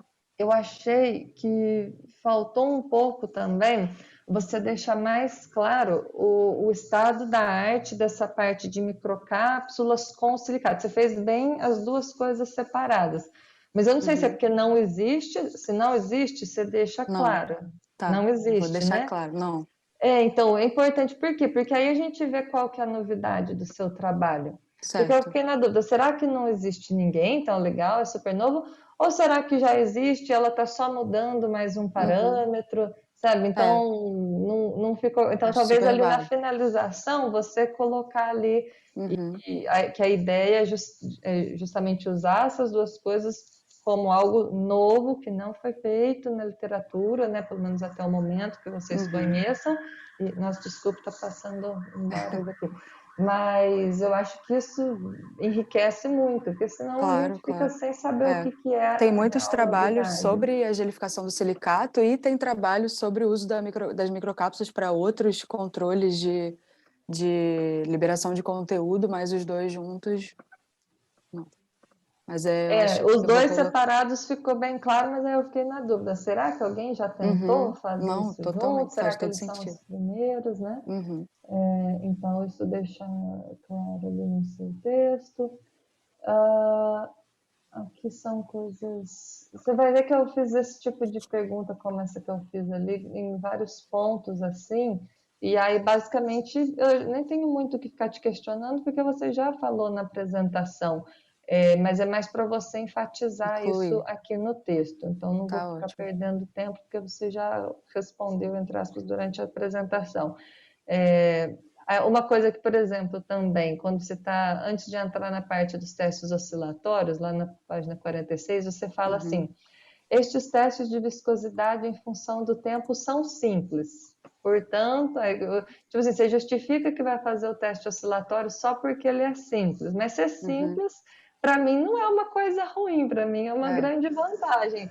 Talvez ele não tenha sido suficiente, ou não sei, você tem que, né, se explicar ali melhor, porque só ele ser simples, se você tiver uma coisa que te dá um bom resultado e ainda é simples, maravilhoso, fechou, É né? verdade. Então, esse tipo que, de na verdade, coisa... ele fica nesse. Ele tá medindo o comportamento viscoso, né? Então, a gente não está conseguindo medir efetivamente o tempo de gelificação. Ele está medindo assim. Isso. Então, por conta disso, a gente decidiu. Acho que eu até falei na apresentação. Pois é, por isso que eu estou falando. A maioria das coisas que eu ia falar, você falou na apresentação, mas aí Só para você vai ver incluir que na está tudo tese. anotado Não, aqui no texto. totalmente. Eu coloquei, isso é ruim, né? Ele ser simples, que para mim não é, né? Seria uma vantagem. Nossa, desculpa, começou. Eu vou fechar a janela daqui a pouco, eu acho, porque começou uma barulheira. O pessoal... Enfim, outra coisa também que você fala que você fez a varredura de frequência, né? Você estava falando aí dos módulos, mas você apresentou só o resultado em função do tempo. Mas eu fiquei um pouco curiosa para ver. Ele fica todo o tempo com aquele. Eu imagino que no início não, né? Ele não deve ficar com aquele comportamento de gel, né? Com os dois em paralelo, não sei. Não, exatamente. É porque quando a gente faz a varredura em frequência, porque em deformação primeiro, né? É que em alguns momentos ele fica com muito ruído. Então a gente precisa justamente encontrar essa zona linear, né, para a gente poder ter mapear os módulos elástico e viscoso. Por isso que a gente faz essa varredura em deformação primeiro, né? E até poderia representar também em função da frequência. Eu não lembro agora se ele, na frequência também, se ele tem esse cruzamento. Mas acho que sim, né, Jorge? Eu acho que a gente não fez vários pontos de frequência, né, Rubio? Acho que a gente fez 1 ou 2 pontos de frequências diferentes. Foi. Então a gente não pegou o comportamento do sweep de frequência. Né? A gente usou 1 para testar, 1 Hz, 10. Mas aí está certo que 100. seja dessa forma, que a varredura é feita em frequência? Esse último é uma varredura de frequência, Rubia. O primeiro que você deixa a frequência constante, e esse que você está mostrando é varredura de frequência, e simplesmente o tempo é o inverso da frequência. Sim. Ah, tá. É verdade. Tá, agora eu entendi. Então, isso pensando no tempo como inverso da frequência, eu consigo imaginar. Ah, tá, agora ficou mais claro. Tá, obrigada. Para mim não tinha, eu nunca, não costumo ver os gráficos dessa forma. Eu estava sentindo falta de ver o gráfico, mas eu ia até sugeri para você colocar talvez em anexo, alguma coisa, mas então não precisa. Agora fez todo sentido. Legal. O que mais aqui? E aí também, outra pergunta aqui, né? As amostras, você fala que as amostras não apresentaram o mesmo tempo de gelificação comparados aos testes de viscosidade. Também não sei se você pode afirmar dessa forma, né? Porque tem duas coisas aqui. Pode ser que elas não apresentaram o mesmo tempo de gelificação mesmo, porque nas condições dos experimentos, o experimento de alguma forma modifica o tempo de gelificação, talvez pelo cisalhamento causado, não sei, ou o que você está medindo não é a mesma coisa. Coisas você pode discutir um pouco. Os valores são diferentes, mas a origem dessa diferença, qual é? Você pode discutir um pouco? Entendi. Porque, na verdade, a gente está medindo coisas diferentes, né? Então, é até de se esperar que seja tempos diferentes. Mas então você pode chamar os dois de tempo de gelificação? Entendi. Porque a gente arbitrou, né? Mas talvez a gente tivesse arbitrado e colocado talvez nomes diferentes, então tempo para passar a apresentar um comportamento elástico predominante sobre o viscoso. E aí depois você mostra, né, depois tem mais o teste ainda de penetração, você poderia definir, então, qual que é realmente o método mais eficiente, mais adequado, exato, para realmente falar o que é o tempo de gelificação, porque senão dá a impressão Eu fiquei até nesse momento, na sua apresentação ficou mais claro, mas nesse momento que eu estava lendo aqui, bom, também porque ainda não tinha visto os resultados da força de penetração, mas eu fiquei na dúvida, eu falei, será que então o experimento de reologia, ele por causa do cisalhamento, isso também está influenciando na gelificação? Porque eu também não estranharia se isso acontecesse, não sei. Sim, sim. Né? Então, talvez você possa até discutir um pouco mais sobre isso também. Uhum. E aí, conta mais aí desses testes com o tensiômetro, de onde surgiu essa ideia, como é que foi, porque eu achei bem curioso e interessante. Foi até a gente, o Márcio, o Jorge e eu, assim, a gente discutindo como é que a gente poderia até avaliar de mais uma forma, esse tempo de gelificação, né, essa força que a gente demanda para fazer os testes.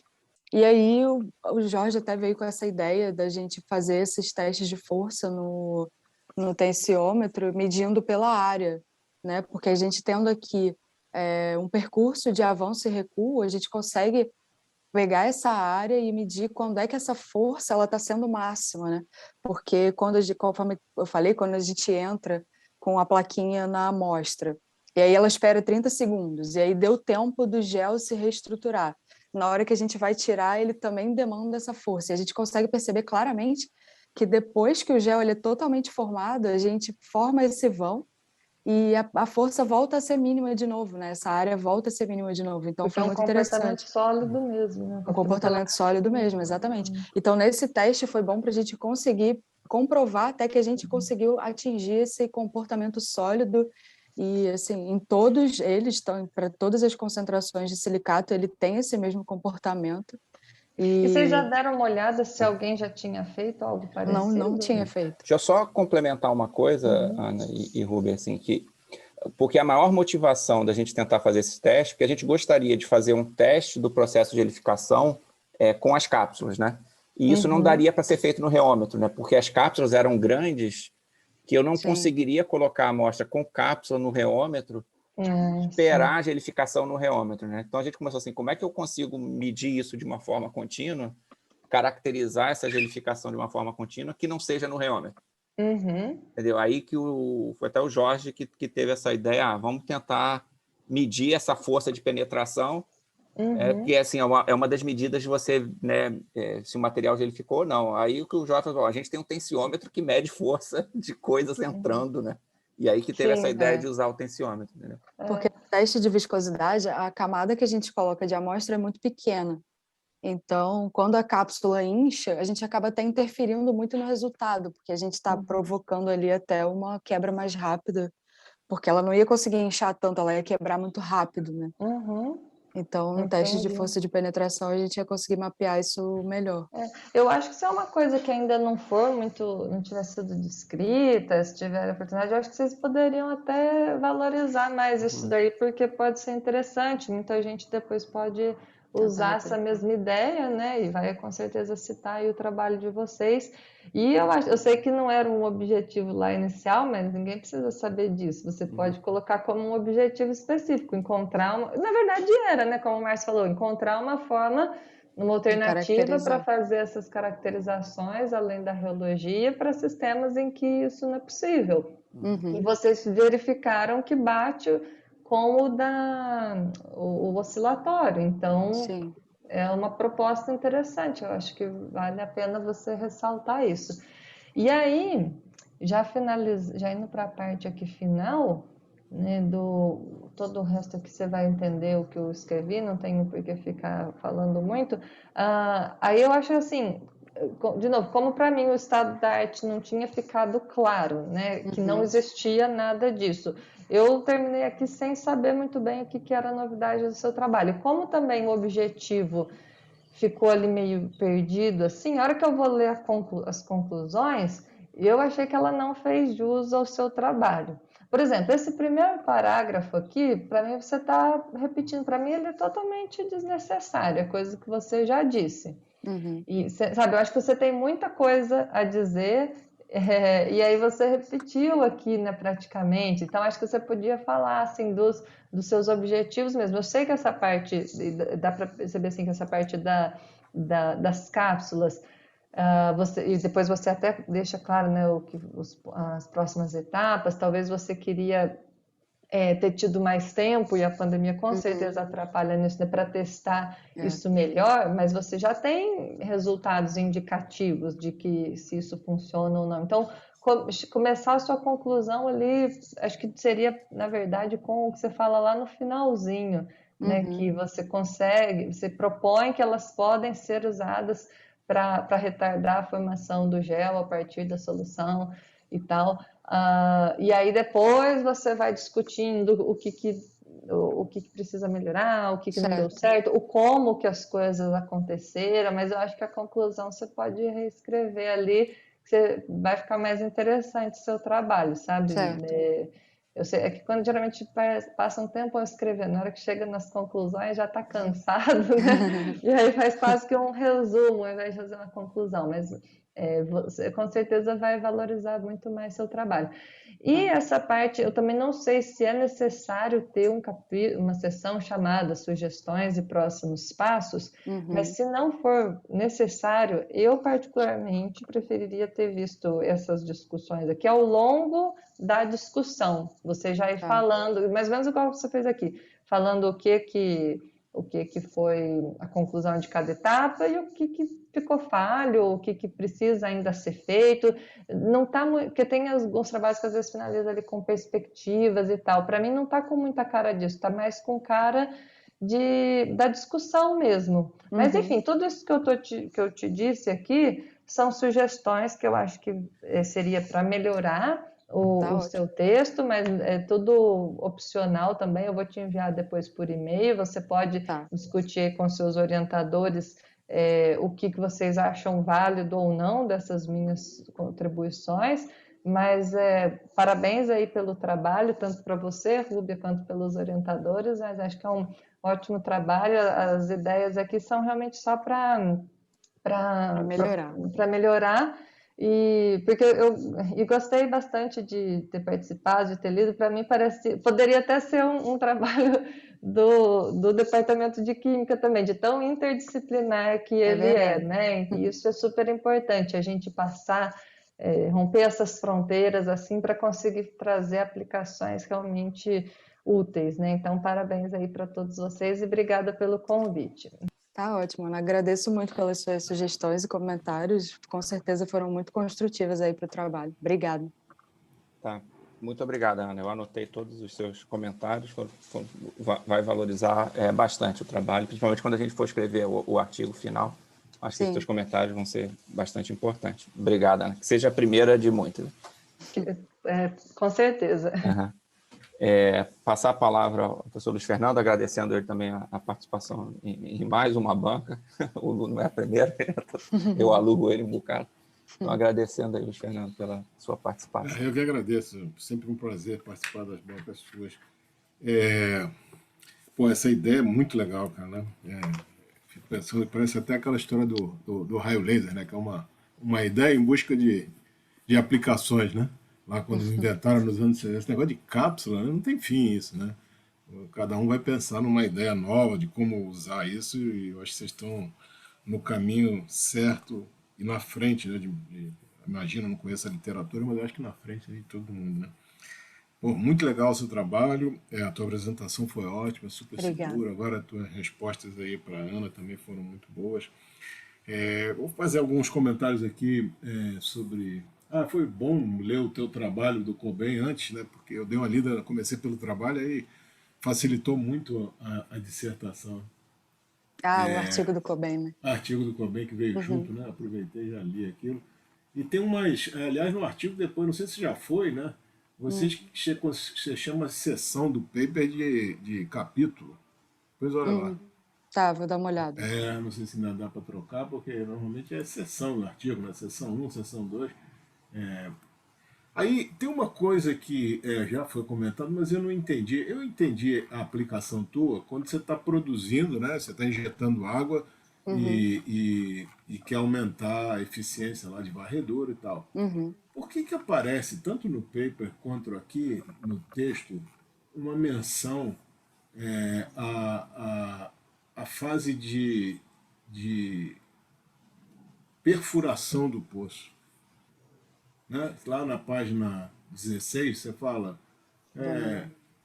Está falando da cinética, no último parágrafo. Além disso, uma característica importante a ser estudada é a facilidade de remover JAL. Beleza. Um mau posicionamento dentro do reservatório e a não remoção do mesmo pode causar perda de injetividade, tudo bem? E mesmo obstruir o caminho do fluido de perfuração Sim. no local incorreto e ocasionar kick-out e blowout. Isso não são problemas da perfuração, quando você não tem nada a ver com o que você está? A perfuração já foi, ano passado. Você está produzindo poço. O que isso tem a ver? Não, faz sentido. Acho que aqui deveria ter sido colocado fluido de recuperação, né? Não, mas eu acho que são duas aplicações diferentes, talvez tenha ficado confuso. Porque quando você está perfurando, se você tem uma fratura, pode acontecer que você está perdendo o fluido de perfuração para dentro da fratura, entendeu? Então, Sim. o teu cimento fica no lugar errado, então você quer Mas vai usar selar... cápsula no cimento? Não, aí você injetaria esse sistema de silicato com gel então para isso não- selar a fratura. Ficou confuso esse parágrafo. São duas Ficou aplicações confuso. totalmente diferentes. Né? E Não, no entendi. paper também. E no paper também tem a mesma coisa. E eu falei que eu achei. Porque toda a tua introdução, né, anterior a esse daí, né? A fase de recuperação. Estou Certo. recuperando, avançado e tal. Daqui a pouco aparece uma perfuração que confundiu. Tá bom. Tá? Seguindo aqui, uma curiosidade aqui na página 25, eu estou com a tua tese aqui rolando aqui. Por que a microcápsula é injetada dentro de um tubo quadrado? Hein? Eu acho que é só porque aqui, se a gente perceber pela imagem, Você tem um desenho lá na figura 20, É. na página 26, né? Por A que, gente que tem é aqui- um tubo quadrado? É alguma razão? Eu faria um tubo circular concêntrico. esse tubo aqui de Externo. dentro? O Não, o externo. o desenho. Pega o desenho. Você não tem aí, né? Tá na página Na 26 tese da sua tese. tem uma figura 6 da tese na página 26. Isso. Certo, esse Por externo que é aqui. quadrado isso? Na Qualquer verdade, eu tubo acho faria que... o papel disso? eu acho que nesse Pegou o caso, que tinha. sim. É.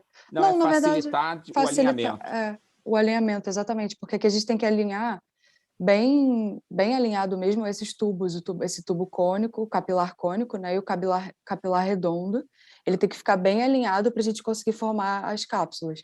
Então, aqui nesse caso é mais para facilitar o alinhamento mesmo. Mas se fosse, pelo que o senhor está falando, assim, só em termos de para injetar a fase externa, realmente não faria Porque você tanta alinha, porque você diferença. usa Mas... um calibre embaixo, um calibre em cima, lado esquerdo, lado direito. Não, o que acontece é que esse tubo circular, o diâmetro externo dele é igualzinho, vamos dizer assim, ao comprimento do quadrado interno, né? Ele entra rente ali ao quadrado. Como é que é? O diâmetro externo. O diâmetro Esse externo aqui. do tubo circular, Ah, ele é exatamente igual ao comprimento do quadrado interno, entendeu? Sim. Que ele entra certinho no quadrado. Esse círculo está inscrito no quadrado. quadrado. Então, você consegue alinhar facilmente. entendi. E o fluido escoa e o pelos fluido cantinhos só. entendi, Isso. entendi. Entendeu? Entendi. É só questão de praticidade de alinhamento, né? Senão mas ia ser difícil que pra o cacete de desenho alinhar aqui isso. tá... entendi. É que aqui tem um espaço, né? Esse desenho. Não, mas tudo bem, é só curiosidade.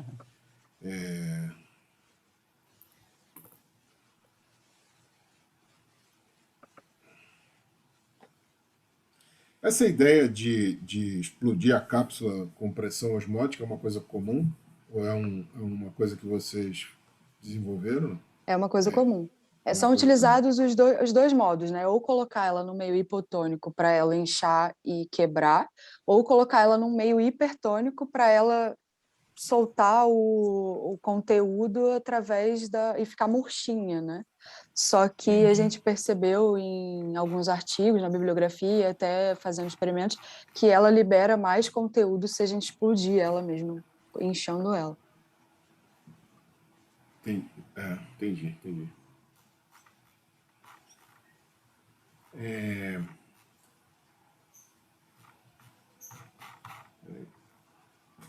Vou dar um avanço aqui já.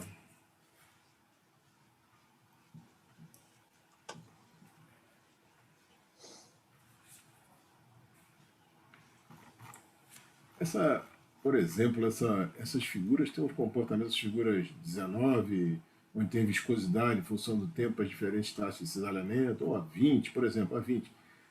Qual é a explicação para essas oscilações grandes para algumas curvas de concentração na viscosidade? Tem alguma explicação para isso? Por exemplo, a 20 tem uma particularmente, essa daí, por exemplo, esse pico que tem aí em torno de 100 segundos para a concentração de... De acho 3% em massa. acho que não é de 3, não. É o Ah, sim, quando tem essas de variações 7, aqui. Em assim. torno do 100. É. O que explica isso?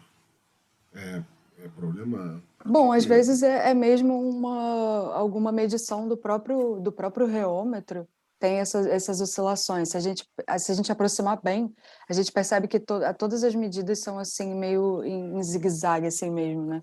Eu acho que é mesmo uma característica de Isso não medição tem do como reômetro. fazer média de 50 medidas para baixar esse erro? Poderia ser feito, só que aí, por exemplo, quando a gente começa a detectar aqui o aumento da viscosidade, ele já começa a ficar mais linearzinho, se a gente perceber, né? Então, a gente Eu sei, poderia fazer até para mas essa primeira se você fase. repetir, pegar 30 amostras e fizer 30 experimentos e fizer Sim. a média, você vai ter uma curva muito mais bem comportada, né?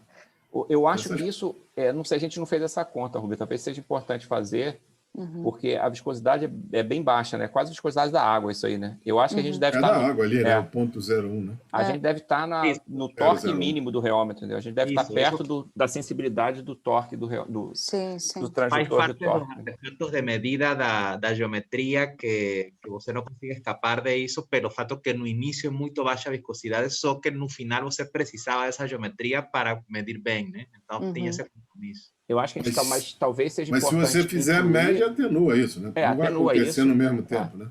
Ou então colocar, quer dizer, que as medidas só vão ser precisas acima de uma viscosidade de tanto, né? Que abaixo uma viscosidade de tanto, a gente está abaixo da sensibilidade do transdutor de torque. Certo. Faz sentido. Essa figura 20...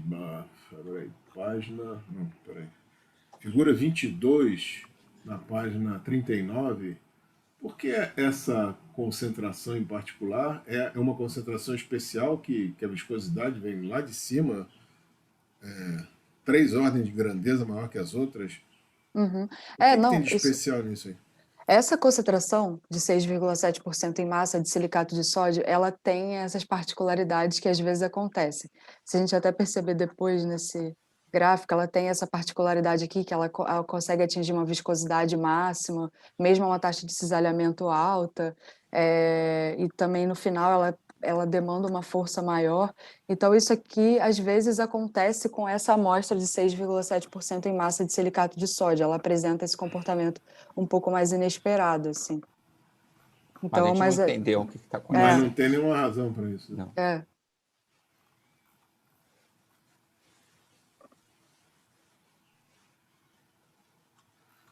Foi até... Fala. Não, porque esse gráfico é uma taxa de cisalhamento de 20 segundos a menos 1.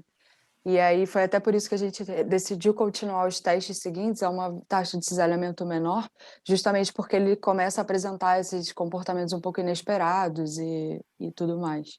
Uma coisa que poderia estar acontecendo aí, professor Luis, é que esse gel a gente depois descobre que esse é o gel mais forte en essa concentração.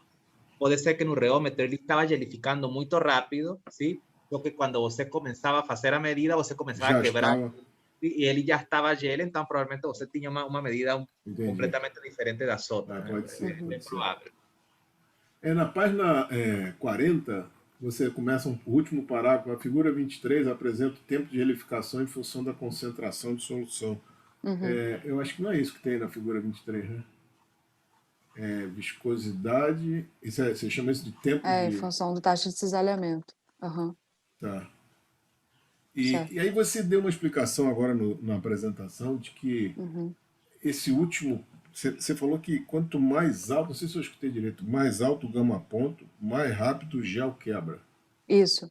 Dá para olhar isso nessa figura aqui? O que é o gel quebrar nessa figura aí? Então, o que a gente percebe aqui, que nas taxas de cisalhamento mais altas, se a gente pegar essas três concentrações aqui de silicato de sódio, a gente percebe que ele atinge uma viscosidade mais baixa. Ou seja, às vezes ele não conseguiu atingir essa viscosidade tão alta porque ele quebrou antes. A gente percebia, até olhava no reômetro, ficava naquela plaquinha todo o gel todo quebradiço, assim.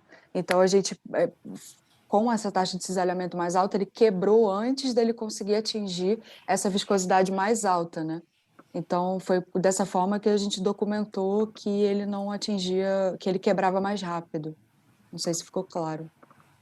É mais ou menos, porque você diz que quanto mais alto o gama ponto, Aham. mais rápido o gel quebra. Eu acho que você pode, não sei se é rápido a palavra, Rubio, eu acho que você tem que dizer que mais você está cisalhando, né? Sim, Então, quer dizer, mais você quebra as estruturas, né? entendi. O que leva a Entendi o essas seu ponto. viscosidades menores. Aham. Quer dizer, eu acho que não é questão Não de tem tempo aí. tempo, não é Velocidade. rapidez de tempo, entendeu? Entendi. Entendi, Grau entendi. de destruição da estrutura. Não, entendi. Porque aqui, se a gente pensar, eu tinha pensado dessa forma, né? Ele ainda atingiria essa viscosidade mais alta, mas antes disso, ou seja, num tempo menor, ele quebrou, entendeu? Certo. Então ele quebra mais rápido, porque em todos os casos ele quebra. Mesmo a uma taxa de cisalhamento de 10, ele quebra, ele fica quebradiço. Mas eu Só acho que que ele é nível consegue... do quanto você quebrou, entendeu? E não da questão do tempo. Do Entendi. tempo, né? Eu acho que um gama ponto maior quer dizer que você vai quebrar mais a estrutura. Aham, entendi. Mas eu tinha colocado o tempo nesse sentido, só Entendi. para deixar claro essa dúvida, mas faz todo sentido. Na página 45, esse gráfico 28, né? De novo esse pico aí, anômalo aí, é aquele caso fora do Sim. comum, é isso? Às vezes Você só tem acontecem esses... repetiu isso aí, repetiu, né? Porque se tirasse esse ponto aqui, ficava igual aos outros, né? É porque às As vezes curvas eram todas acontece... iguaizinhas, né? Conforme, tipo, a gente... Esse controle... Por isso até que esse controle da gelificação do silicato, ela tem um pouco dessas particularidades. Às vezes acontecem alguns comportamentos inesperados, né? Então foi Se esse você tira caso. essa linha, né? Você olha esse Ela ponto aí, segue você certinho. fala assim, esse ponto tá errado, É né? um outlier. Mas bota a linha, leva o teu olho lá. Você replicou isso várias vezes e tal, e bate lá sempre. O próximo, Esse se errar caso, um pouquinho para um lado para o outro, vai em cima dessa linha ou despenca? esse caso em específico dessa concentração de ativador, eu acho que ele fica com esse comportamento meio estranho nessa concentração mais baixa, porque essa concentração mais baixa de silicato de sódio, ela é muito sensível à adição de HCl. Então, assim, se a gente modifica, você vê que aqui variou a concentração, o pH, depois na tabelinha tem lá, mas aqui a concentração de ativador variou de 10 a 12, foi uma variação relativamente pequena, e o tempo ele cai para pouquíssimos segundos. Então, essa concentração mais baixa de silicato de sódio ela é muito sensível à mudança do pH. Mas Então, vou te falar, se eu sou o revisor de um paper desse aqui, eu ia pedir para você enfiar um ponto em cada lado desse daí, né? É possível? Para certo. mostrar que essas derivadas são realmente essas, isso não é um. A não ser que você falou assim, não, repetir isso aí 50 vezes e cai lá. Certo. Senão fica. Agora vamos lá. Vou dar um salto aqui. Sigelinha, G2, tá bom. É muito legal esse negócio da plaquinha, né? Achei a ideia boa, né? Já que, ainda mais depois de descobrir que isso parece uma coisa original. Agora, isso é só qualitativo, né? Porque depende das dimensões, depende da espessura da placa, depende... Não tem como adimensionalizar essa força para fazer uma coisa De tensão, né? de tensão, uma coisa, não? Talvez pudesse, talvez fosse interessante. A gente não... Mas talvez Né? fosse. Porque senão, se a plaquinha tiver chanfrada a 45 graus, vai dar outro resultado, né? Mas eu acho que é uma boa ideia transformar essa força em tensão, né? Em tensão, Eu acho alguma que coisa, eu né? acho que é bem interessante. E esse gráfico é bem interessante. Faz sentido.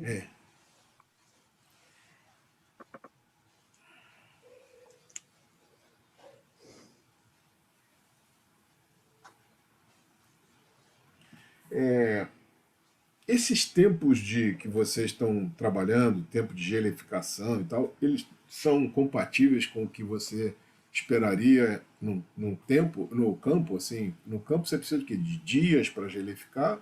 De horas, de minutos? Quais são os tempos característicos para você, do tempo que você injeta até chegar no lugar que você quer? Só para saber se isso que vocês estão fazendo aqui é compatível com uma aplicação, ou se nenhuma cápsula vai chegar no ponto antes de estourar. Não sei, Márcia, falar alguma coisa? Não, quer dizer, esperar você falar alguma coisa que eu posso complementar. Não, eu acho que depende. Justamente a gente quer fazer bem esse controle para a gente entender se ele é aplicável nesse caso, porque eu acho que depende muito do que a gente está tentando obter em campo, né? Às vezes, pode ser que a gente queira que demore dias até para gelificar. Então, essa cápsula, o objetivo justamente é retardar esse processo, né? Então, com a cápsula, a gente consegue controlar melhor quando é que ela começa a quebrar. Isso eu entendi, Então, eu só queria saber se vocês estão muito longe, vocês estão conseguindo retardar 1 hora, 2 horas, e o que precisa é Então. retardar 1 semana, entendeu? Só isso que eu queria entender, para saber. Ter uma ordem de grandeza, onde é que vocês estão? em comparação com a aplicação no campo. Né? Eu quanto acho que é tempo leva? ordem de Eu não dias, tenho entendeu? ideia. Eu acho que também dias. acho. Ordem de dias, Dias. E isso é factível, vocês acham? Quer dizer, a gente estava tendo ordem de 2 dias, né? Ou Ah, sim. Aqui, por exemplo, nesse teste, não sei se o senhor está vendo a tela, a gente Tô. conseguiu retardar aí por mais de 48 horas, né? Ah, Então, sim. mais de 2 dias. Realmente, bacana. Entendi. Me explica aí, bota essa apresentação tua nesses testes com rotação, que eu fiquei com uma dúvida aí. Como é que Com você microcápsulas ou com a fez isso? adição direta? Com microcápsulas com rotação, né? Esse aqui. não tensiômetro? Talvez seja Intensiômetro? Não. Esse daí. Esse aqui mesmo. Que o número de partículas não seria um parâmetro disso daí? Quer dizer, quantas partículas você coloca? Eu não entendi se... Porque se você tivesse lotado de partículas isso daí, ou você controla a concentração de HCl que tem lá dentro, a quantidade de HCl é suficiente para gelificar aquilo. Então o número de partículas está definido uma vez que você definiu, Isso. sei lá, o diâmetro Sim, da é partícula. isso. Está amarrado, é isso? É isso. Entendi. Por isso que ela usou o sistema que precisava de menos HCl, entendeu? Porque aí eram menos cápsulas. Entendi. A gente fez ese cálculo, de fato, y a gente botou aproximadamente, porque você não vai conseguir contar exatamente as microcápsulas, mas a gente fez más o menos un estimado para ter pelo menos un 30% más de cápsulas do que você precisava com a concentração de HCl que a gente conseguiu encapsular. Volta no slide 49 da apresentação, por favor. É esse 49? 49. Eu não entendi por que as cápsulas não desaparecem todas em algum momento? Desaparecem. Abre, arrebentam todas. Por que sobrou cápsula? Por que sobrou? Na verdade, o que aconteceu é porque quando a gente parava a agitação magnética por 5 minutos, o gel começava, como as cápsulas ficam suspensas e formam esse aglomerado, a gelificação começava a ocorrer em torno delas. Entendi. Aí entendeu? As outras não... Entendeu? Então foi isso que aconteceu. Entendi. É mais um problema de difusão, sim? Entendi. Ele não consegue fazer uma difusão correta e aí forma o cluster. Formava um gradiente de concentração ali. Entendi. Cara, eu acho que é isso. Só dúvidas mesmo, um trabalho muito legal, parabéns. Obrigada. Vocês estão aí com a picareta batendo no veio do ouro. Vão todos ficar ricos. Né? Não esqueçam de mim. Então. Parabéns, Márcio. Parabéns, Jorge. Parabéns, Rubem. Obrigada, Luiz Fernando. Agradeço aí também pelos comentários, sugestões. Sempre foram bastante construtivos também. Obrigada. Então, obrigado, Lu. Eu anotei também seus comentários aqui. Acho que sempre é bastante interessante, trazendo ideias novas para o trabalho. Obrigado. Até porque é um projeto em andamento, né? Então, sempre coisas boas para muito importante. acrescentar. Eu passar a palavra para o Jorge, se ele quer falar alguma coisa, agradecendo ao trabalho dele, com a orientação. Quer dizer, o Jorge estava, né, intensamente envolvido, né, no laboratório. Então, quer dizer, todos os desafios práticos do laboratório, quer dizer, a grande maioria foi o Jorge que estava envolvido de achar as soluções. Então, agradecer ele a colaboração nessa orientação. Passar a palavra a ele, se ele quiser falar algum comentário. Não, obrigado, Márcio, também pela oportunidade, pela confiança, né? Parabenizar a Rúbia.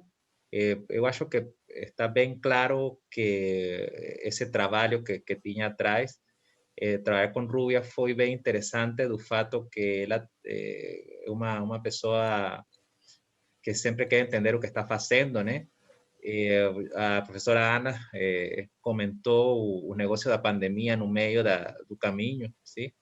Eu acho que é um bom momento para lembrar e agradecer também a Felicle, a Fred, Márcio, que eles conseguiram montar todo um esquema para o laboratório conseguir voltar a trabalhar em agosto, né?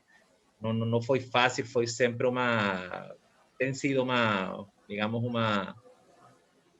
um desafio bem grande conseguir trabalhar nas condições e Rúbia, logo que o laboratório estava disponível, foi trabalhar e foi fazer o que tinha que fazer.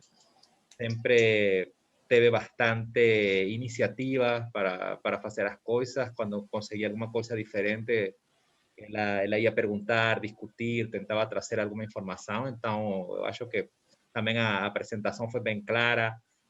Dava para ver que ela entendeu o que estava fazendo e por que estava fazendo. Então, queda para mim parabenizar e obrigado pelo seu trabalho, tanto dentro de sua dissertação como dentro do projeto que a gente leva, né? Eu queria agradecer você demais, Jorge. Nossa, sem você eu não sei o que eu teria feito, não.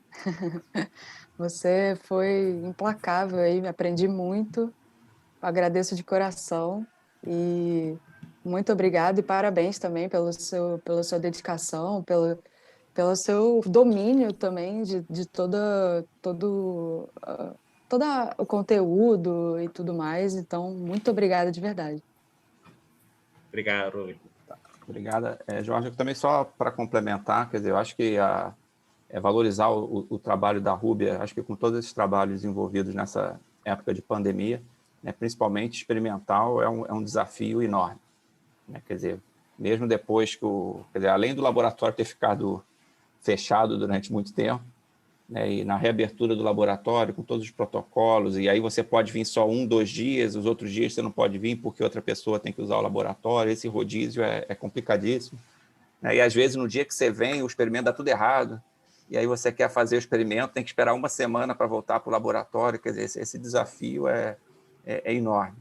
Né? Então, acho que a pessoa tem que ter uma persistência, uma perseverança, né, grande para conseguir concluir, e a Rúbia teve, quer dizer, acho que o trabalho ficou excelente. Eu acho que esse trabalho tem uma característica que, para mim, é novidade. Normalmente, uma tese de mestrado é uma coisa que você meio que vai na boa, na segura, a pessoa vai fazer isso, você sabe mais ou menos onde vai chegar, né? A Rúbia não sabia disso, quer dizer, esse trabalho tinha um grande risco de nada funcionar, né? E a conclusão podia ser que deu tudo errado, né? O que seria extremamente frustrante, né, para o aluno. Então, quer dizer, acho que eu acho que funcionou, né, pela persistência da Rúbia e a ajuda do Jorge, né? Quando as coisas não funcionavam, não era assim, não funcionou, era simplesmente ver por quê, o que a gente pode fazer diferente. Então, acho que teve vários desafios. Desafios do uso da aplicação em si, da caracterização, né, que levou a essa tentativa de novas metodologias de caracterizar essa formação de gel e tudo. Então, Rúbia, foi um prazer orientar o seu trabalho, né, mesmo que muito à distância, né, o que é ruim, né, uma coisa muito ruim que você interage muito pouco com os alunos, né, ou interage via Zoom ou via Google Meet, não é a mesma coisa. Mas te agradeço muito também, Márcio. Muito obrigada. Várias vezes também que a gente, às vezes, ficava meio perdido. Nossa, isso não está dando certo, o que a gente vai fazer? Vamos falar com o Márcio. Aí o Márcio chegava com excelentes soluções e muito obrigada por tudo, toda a orientação. Aprendi demais e agradeço de coração. E acho que você conseguiu uma coisa assim, que é difícil, que você juntou num laboratório só pessoas maravilhosas, assim. Então tem todo um mérito seu aí também. E já aproveitando para agradecer aí todo mundo do laboratório, que sem a ajuda do pessoal, Felicle, Léo e Fred também, que coordenaram toda essa volta aí na pandemia e coordenam tudo lá, que fazem um laboratório super organizado. Então agradeço de coração todo mundo. Obrigada, Rúbia. Alguém mesmo que a Rúbia, Márcio, desculpa aí a intromissão, mas mesmo que a Rúbia falou no meio da dissertação, agradecer particularmente Célia y Rafael, que foi o día a día de desenvolver as cápsulas, porque foi realmente un desafío conseguir encapsular esse ácido clorídrico altamente concentrado. Então, isso também faz parte. A Rubia agradeceu no momento também a todo o pessoal de trabalho do projeto da Shell, mas acho que também é importante relembrar isso agora, né? Com certeza. Certamente. Alguém da plateia que resistiu até agora quer fazer alguma pergunta ou alguma observação? Então tá, eu vou parar a gravação, dar um pause aqui, e aí eu vou